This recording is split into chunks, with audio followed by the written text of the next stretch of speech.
This is Z. Alexander Looby, husband, lawyer, city council member, Nashville's NAACP leader, civil rights activist, friend of Martin Luther King, and the victim of a white supremacist terror attack that attempted to kill him and his wife in their Nashville home 64 years ago.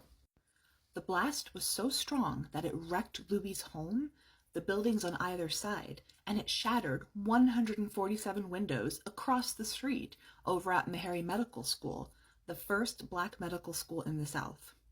It wasn't just designed to send a message the way cross burnings were there. It was designed to kill. And Looby knew something like this could be coming because look, do you see this right here? This is the original wood of his original home. He had placed bricks over it to make it less flammable.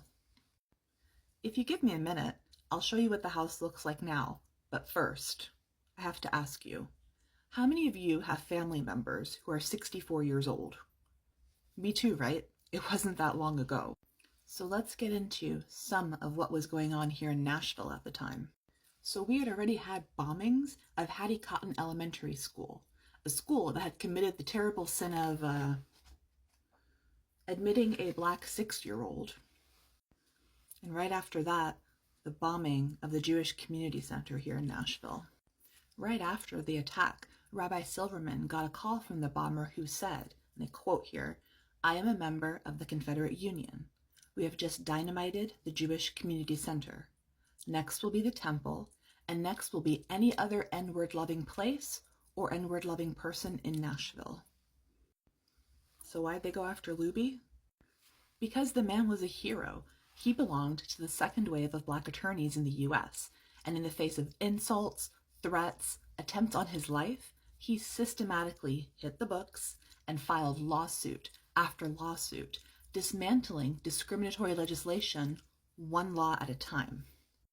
Today, the property sits on a parking lot.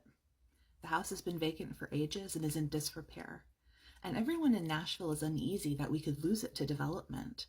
It's in the bustling and rapidly gentrifying neighborhood of North Nashville and within close proximity to 3 colleges. It's worth a lot of money. But more than that, it's worth a lot of history and heritage and legacy. We can't forget the people who risked their lives to fight back against discrimination and racism. Our civil rights heroes and the incredible adversity they faced need to stay front and center in our identity as a city and as a nation. So do you know someone who knows someone who might be able to help? Please share this video with them.